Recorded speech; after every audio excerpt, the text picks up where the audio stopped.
They thought a petty HOA fine would make me bow down to their power-hungry demands, not knowing they just picked a fight with the chief of police. But what happens when I uncover their illegal operation, targeting our community's hardworking first responders, and decide it's time for the hunter to become the hunted?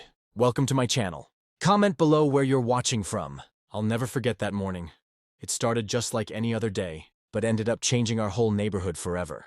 As I walked out to my car, ready for another day at the police station, I spotted something bright green stuck under my windshield wiper. At first, I thought it was just another takeout menu, but my heart sank when I realized it was an HOA violation notice. $79 for improper lawn maintenance. You've got to be kidding me. I stood there in my uniform, coffee in hand, staring at my lawn. It looked exactly like it had for the past 15 years I'd lived here. The grass was green, healthy, and recently mowed. Sure, maybe it wasn't perfect like a golf course, but it was neat and well-maintained. That's when I heard the distinct sound of high heels clicking on the sidewalk. Good morning. The voice was sugary sweet, but had an edge to it that made my teeth hurt. Karen Mitchell, our newest HOA board member, was doing her morning inspection walk with her tablet in hand. She'd moved in 6 months ago and immediately started campaigning for a board position. Now, 3 weeks into her role, she was making everyone's life miserable. Ms. Mitchell, I nodded politely, holding up the notice. Mind explaining this? My lawn meets all reasonable standards. She barely looked up from her tablet. Section 7, paragraph 3 of the HOA guidelines clearly states that grass height must not exceed 3 inches. Yours is approximately 3.5 inches. She said this while tapping away at her screen, probably documenting another violation somewhere. I took a deep breath, remembering my training in dealing with difficult people. I've been a bit busy this week with a major case at work. I'll mow it this weekend. Rules are rules, she chirped, finally looking up. The fine doubles if not paid within 72 hours. Oh, and you might want to do something about those garden gnomes. They're not on the approved decoration list. My garden gnomes? The ones my late wife had collected? I felt my blood pressure rising but kept my voice steady. I wasn't aware we needed approval for garden decorations that have been here for over a decade. New board, new rules! She waved her tablet cheerfully. We're bringing this neighborhood into the modern age. No more tacky decorations lowering property values. As she clicked away down the sidewalk, I noticed she was stopping at Sarah's house next door. Sarah was an ER nurse who'd just finished a grueling night shift. The last thing she needed was Karen's morning. Harassment about her garbage. Bins being out too long. I watched as Karen started taking photos of Sarah's property, and something inside me shifted. This wasn't just about my lawn or my gnomes anymore. In my 25 years of law enforcement, I'd learned to spot patterns of harassment and abuse of power. Karen wasn't just being strict, she was targeting specific residents. Back in my car, I pulled out my phone and started scrolling through the neighborhood Facebook group. The complaints about Karen were piling up. Mark, the firefighter on the corner, had been fined for his kid's basketball hoop. The elderly couple across the street got a violation for their unapproved rose bushes. Even the local teacher had been cited for parking his car in his own driveway because it was too old and unsightly. I was about to pull out of my driveway when I spotted Karen taking more pictures of my gnomes. She didn't know it yet, but she'd just made a serious mistake. See, being chief of police had taught me one very important thing. Sometimes, the biggest crimes aren't the ones that make headlines, but the small injustices that chip away at a community's spirit. As I drove to work, my mind was already forming a plan. Karen thought she had all the power, but she had no idea who she was really dealing with, or what I would discover when I started digging into her perfect facade. 2 days after finding that ridiculous lime green ticket, I couldn't believe my eyes. There they were, 2 black SUVs with HOA security plastered on the sides, completely blocking my driveway. I'd just finished a brutal double shift dealing with a bank robbery downtown, and all I wanted was to park my car and get some sleep. But no, Karen Mitchell had other plans. I watched through my windshield as she strutted across my front lawn in her designer suit, tablet in hand, taking pictures of everything from my garden hose to my welcome mat. Each flash of her camera made my blood pressure rise a little more, but I kept my cool. 20 years on the force taught me that losing your temper never solves anything. Excuse me, I called out, stepping out of my car. You're blocking my driveway, and I need to get to my garage. Karen spun around, her perfectly styled blonde hair swishing like a shampoo commercial.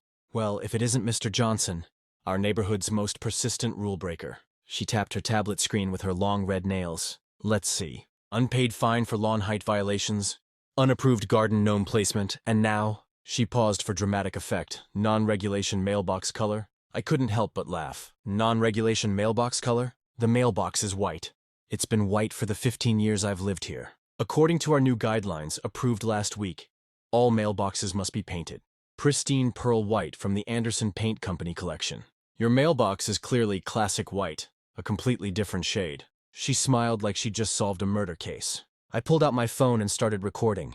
Karen, I understand you're new to the neighborhood, but these security vehicles are parked illegally. They're blocking access to my property, which is a violation of City Ordinance 2345. Her smile flickered for just a second. I have full authority as HOA board member to enforce our community standards. These security officers, she gestured to two guys in ill-fitting uniforms leaning against their SUVs, are here to ensure compliance. That's when I noticed something odd about their badges. They looked almost like real police badges, but not quite. As chief of police, I knew every licensed security company in our jurisdiction, and Mitchell Security Solutions wasn't one of them. I took a deep breath and decided to try reason one more time. Look, I get that you're trying to maintain property values, but blocking someone's driveway over a $79 fine isn't just unreasonable, it's illegal. I'd hate to have to escalate this. Karen's face turned the same color as her nails. Is that a threat, Mr. Johnson? Because I have photos documenting every violation on your property, and the HOA board will be very interested in your aggressive attitude. She turned to the security guards. Make a note of his threatening behavior. As they fumbled with their notepads, I noticed their shoulder patches were peeling off. They looked like they'd been printed at a local copy shop. Something wasn't adding up here, and my cop instincts were kicking in hard. I pulled up the city's business license database on my phone, keeping one eye on Karen as she continued photographing my property. 3 taps later, I had what I needed, or rather, what wasn't there. No licensed security company registered under her name or her brother's, who I'd seen at the last HOA meeting wearing a similar uniform. Just then, Mrs. Garcia from next door came rushing out of her house in her nurse's scrubs. Chief Johnson! I'm so glad you're here. They've been blocking my driveway too, and I'm late for my hospital shift. I watched Karen's face closely as she heard the word chief. Her eyes widened just slightly, and her tablet nearly slipped from her fingers. But instead of backing down, she lifted her chin higher. Your title doesn't matter here, Chief Johnson. HOA rules apply to everyone equally. Now, if you'll excuse me, I need to document a few more violations before I process the additional fines for your uncooperative behavior. As she walked away, clipboard clutched to her chest like armor. I knew this was far from over. In fact, it was just the beginning. I had a feeling Karen's perfect HOA world was about to get a lot more complicated, especially once I started looking into exactly how these new security measures got approved. I never expected a simple lawn dispute to uncover something so disturbing in our peaceful neighborhood. It started when Sarah, an ER nurse who lives 3 houses down, knocked on my door at 6 a.m., still in her scrubs and fighting back tears. She'd just finished a brutal overnight shift dealing with a bus crash, only to find her entire front yard plastered with bright orange violation notices. Chief, she said, her hands shaking as she held up the stack of papers. They're threatening to put a lien on my house because my garbage bin stayed out for an extra day while I was working a double shift during the crisis. The sight of this dedicated nurse, who just spent 16 hours saving lives, being harassed over garbage bins made my blood boil. But Sarah wasn't alone.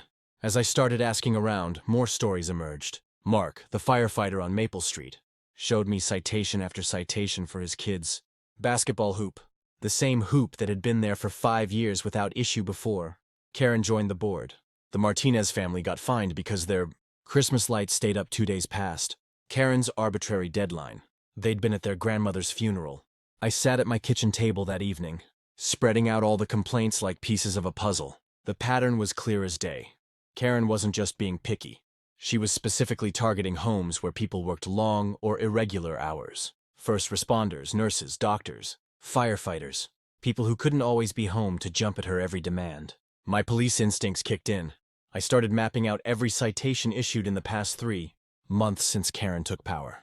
The cluster of violations formed a clear pattern around homes of emergency workers and those who'd opposed her during the HOA election. This wasn't random. This was calculated harassment. Then my phone buzzed. A text from Tom, my deputy, who lived in the next subdivision. Chief, you're not going to believe this. Remember that flooding issue last spring? Just found out Karen's brother's company got the contract for drainage repair. Cost 3 times what the other bidders quoted. I leaned back in my chair, thinking about how Karen had laughed in my face earlier that day when I tried to reason with her about my own fine. Rules are rules, she'd said, that smug smile never leaving her face. But now I understood, these weren't rules. This was a power trip, and possibly something even more sinister. Just then, my doorbell rang. It was Mrs. Chen from across the street, an elderly widow who'd lived here longer than anyone. "Chief," she whispered, looking over her shoulder nervously. "I saw them installing cameras on the streetlights today. They didn't ask permission. Karen says it's for security. But they're all pointed at specific houses, including yours." My jaw tightened. Unauthorized surveillance in my jurisdiction? Now Karen wasn't just being a nuisance. She was potentially breaking the law, but I needed more proof before I could act. If I moved too quickly, she'd play the victim, claim I was abusing my position as chief. As I walked Mrs. Chen home, I spotted Karen in her driveway, talking to two men I'd never seen before. They wore uniforms from her brother's security company, but something about them seemed off. My gut told me there was more to this story, and in 20 years of police work, my gut had rarely been wrong. I closed my eyes, remembering what my mentor used to say. The bigger they are, the harder they fall. Karen had built herself a little kingdom of fear and intimidation, but she'd made one crucial mistake. She'd gotten too confident, too sloppy. She didn't realize that while she was watching us, we were watching her too. The real question now wasn't just about stopping Karen. It was about exposing the whole corrupt system she'd built. As I looked at the growing pile of evidence on my desk, I knew tomorrow would be a very interesting day at the HOA.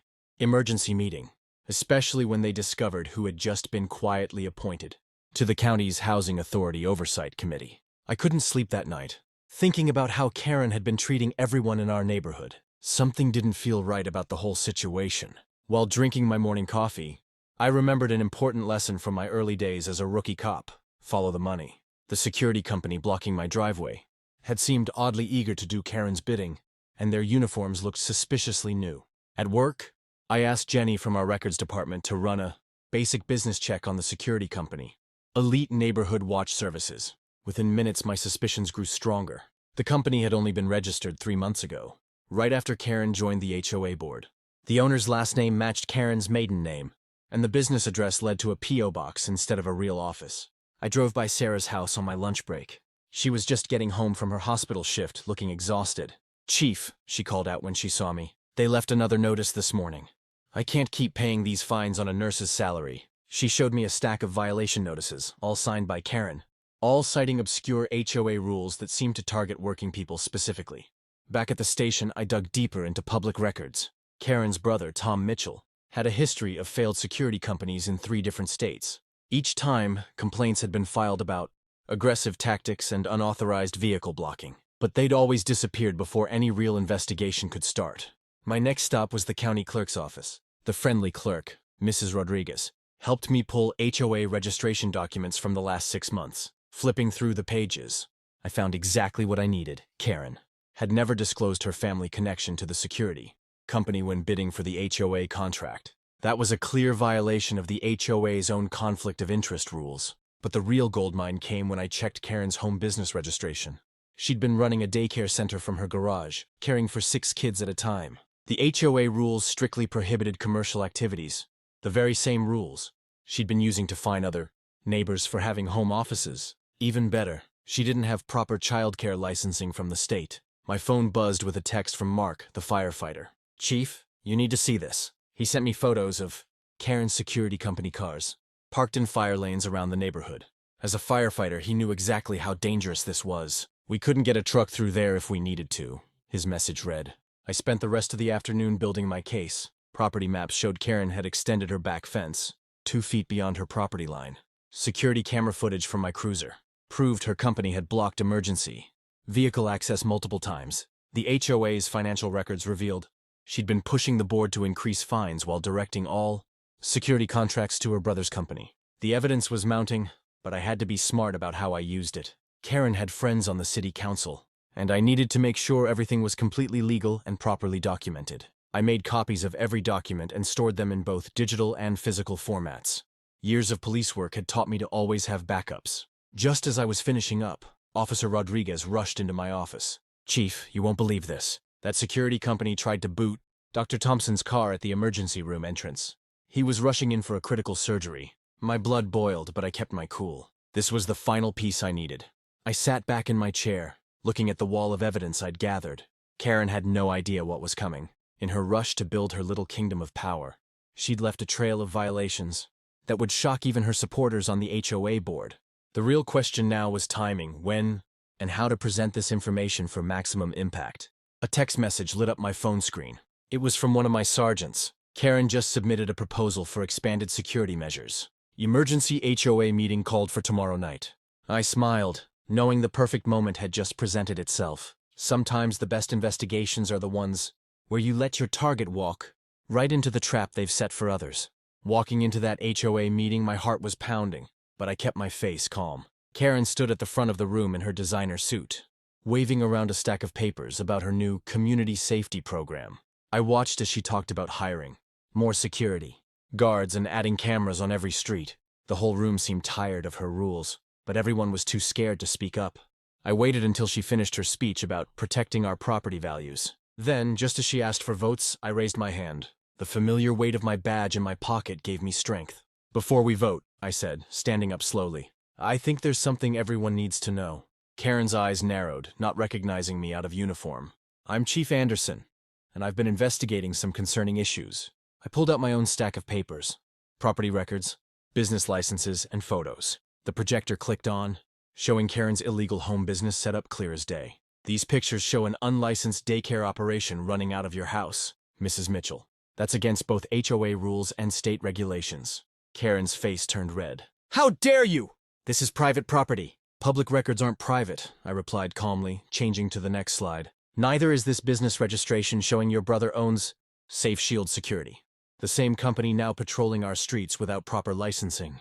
The room erupted in whispers. I continued, "While you've been finding Sarah Thompson, our local ER nurse, for leaving her trash bins out an extra hour after her night shifts, you've been running an illegal business. While you cited Mark Rodriguez's kids for their basketball hoop, your security company has been operating without permits." Mrs. Chen from down the street stood up. She fined me $200 for my Chinese New Year decorations. Others joined in, sharing their stories of Karen's targeted harassment. Karen tried to grab her papers and storm out, but the HOA president, Mr. Jenkins, blocked the door. "Not so fast, Karen. We need to discuss this." I shared evidence of every unfair fine, every made-up rule, and every double standard. The room got louder with each revelation. Parents who'd been fined for their kids' chalk drawings spoke up. Senior citizens shared how they'd been harassed about their garden, gnomes, and bird baths. "And here's the biggest problem," I said, showing the final slide. "The security company has been writing tickets and blocking driveways without any legal authority to do so. That's impersonating law enforcement, a serious offense." Karen's perfect mask finally cracked. "You can't prove anything! I was making this neighborhood better. These people need rules. Rules apply to everyone," I replied, "including you." The room burst into applause. Mr. Jenkins called for an emergency vote, and hands shot up across the room. Karen wasn't just removed from the board, she was banned from ever serving again. As she finally pushed past everyone to leave, she turned back with tears of rage in her eyes. "This isn't over!" she shouted. But looking at our united neighbors, I knew it was. Sometimes justice wears a badge, and sometimes it just needs someone to stand up and tell the truth. I walked into that HOA meeting room with every piece of evidence, carefully organized in my folder. The room was packed. I'd never seen so many neighbors show up before. Karen sat at the front table, tapping away at her tablet like she owned the place. She didn't even look up when I entered.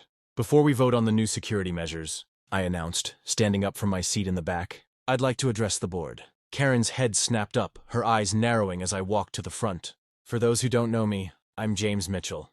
I've lived here for 15 years, and I'm also the chief of police for our city." The whispers started immediately. Karen's tablet slipped from her hands, clattering on the table. I could see her brother, the security company owner, shifting uncomfortably in his chair by the door. "Over the past 3 months, there have been 47 fines issued in our community. 35 of them were given to first responders and essential workers." I pulled out my first piece of evidence, a color-coded map showing every cited house. "Notice any pattern?" The board members leaned forward, studying the clusters of red dots. Mrs. Thompson, our retired school principal and longest-serving board member, adjusted her glasses with trembling hands. "But that's not all," I continued, pulling out more documents. "The security company hired to enforce these citations, Mitchell Security LLC, isn't just unlicensed. It's operating illegally under our state's private security contractor laws." Karen's brother stood up, heading for the door, but 2 uniformed officers I'd stationed outside were already waiting. Karen jumped to her feet. This is ridiculous! You can't use police resources for personal vendettas. You're right, I smiled. That's why everything I'm presenting tonight came from public records and legal channels, including the documents showing your home-based business that violates Section 7 of our HOA agreement. The room erupted. Neighbors started sharing their own stories. The single mom fined for Christmas lights in January, while she worked double shifts. The elderly couple targeted for their medical equipment delivery van. The kindergarten teacher cited for children's chalk drawings on her own driveway. Mrs. Thompson stood up, her voice cutting through the chaos. I moved to immediately remove Karen Mitchell from the board and launch a full audit of all fines issued under her authority. Second, 5 voices called out at once. Karen's face had turned from red to white. You can't do this! I was protecting property values. I was maintaining standards. No, I said quietly. You were bullying people who didn't have time to fight back. But that ends today. The vote was unanimous. As Karen stormed out, her designer handbag swinging wildly, neighbors started hugging each other. Sarah, the ER nurse who'd received 8 citations, was crying as she hugged Mark, the firefighter who'd nearly lost his kid's basketball hoop. I stayed late, helping Mrs. Thompson start the paperwork to refund every unfair fine. We found over $15,000 worth of citations, each one more ridiculous than the last. As we worked, neighbors kept dropping by with coffee, snacks, and stories of relief. The next morning I drove to work past Karen's house. A moving truck was already in her driveway. Her brother's security vehicles were gone too, replaced by legitimate patrol cars making sure the moving company had proper permits. Word spread quickly through the neighborhood. People started coming out again. Kids played in their yards without fear of citations. And Mrs. Thompson organized a community barbecue to celebrate the return of common sense. But the best moment came a week later. I was watering my lawn, exactly 3.5 inches tall, when Sarah's daughter ran up with a handmade card. Inside was a crayon drawing of me in my police uniform, standing in front of a rainbow-colored house. The message read, "Thank you for making our neighborhood happy again." That card sits on my desk at the station now, reminding me that sometimes the most important police work happens right at home. Our community learned a valuable lesson. It's not about having power. It's about how you use it. And as for Karen, last I heard, she tried to join another HOA board 2 towns over. But somehow they'd already heard all about her experience with us. The information in this video is for informational and entertainment purposes only. HOA rules and laws vary by state and community.